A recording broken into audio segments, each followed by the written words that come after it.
Sri Sharda Devi and her Divine Play, Chapter 5, page 62.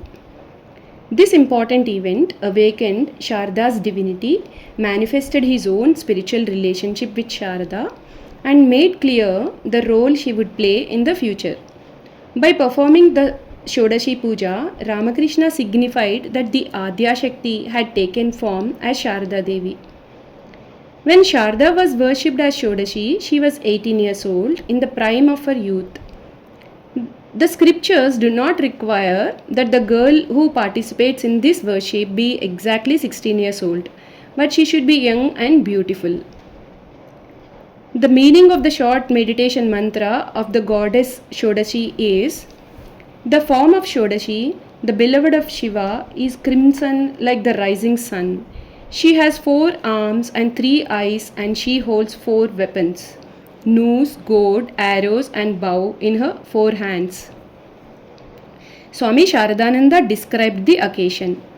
It was the new moon night, an auspicious occasion for the Falaharini Kali Puja.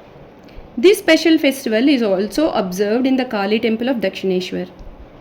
The master made a special arrangement for privately worshipping the Divine Mother as Shodashi in his room rather than performing it in the temple.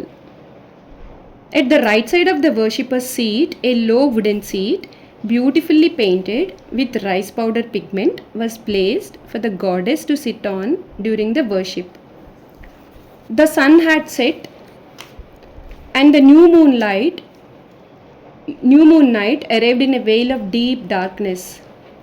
Hriday was performing the worship in the Kali temple that night, so he helped with the preparations for the master's worship as much as possible and then left for the temple.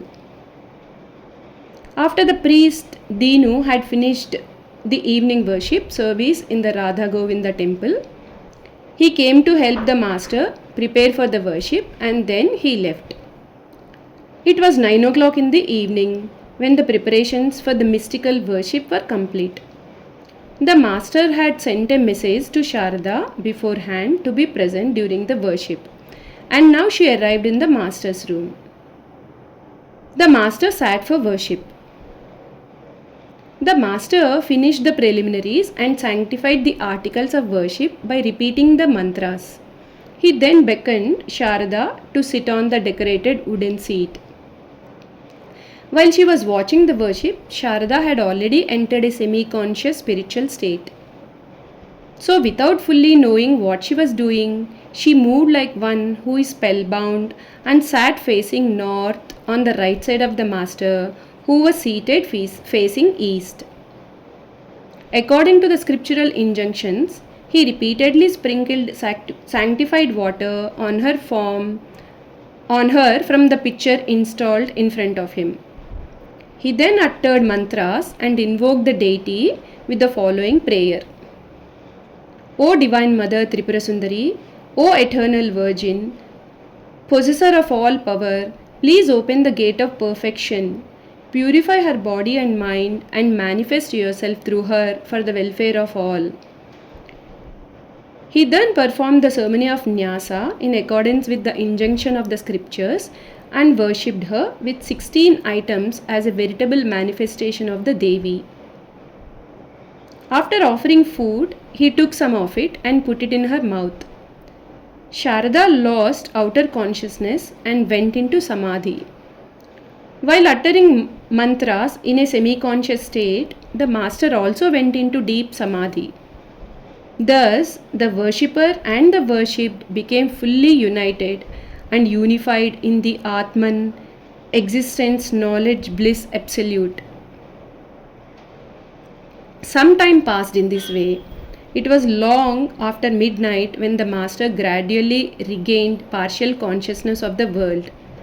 In that semi-conscious state, he offered himself to the Devi, manifest in the person of Sharada, and then forever surrendered at her feet himself, the results of his sadhanas, his rosary, and everything else. He then bowed down to her with this prayer: O consort of Shiva, the most auspicious of all auspicious beings, O doer of all actions, O refuge of all, O three-eyed goddess of golden complexion, O power of Narayana, I salute you again and again. The worship was completed. The master's sadhana culminated in this worship of the Divine Mother in the body of a woman who was an embodiment of spiritual wisdom. Both his divine and human aspects had achieved ultimate perfection. Sarada later recalled the events of that night. The master performed the Shodashi Puja a month and a half after my arrival in Dakshineshwar. It was the night of the Falaharini Kali Puja. People were excited by the festive singing and music in the temple. At about 9 at night, he sent for me to come to his room.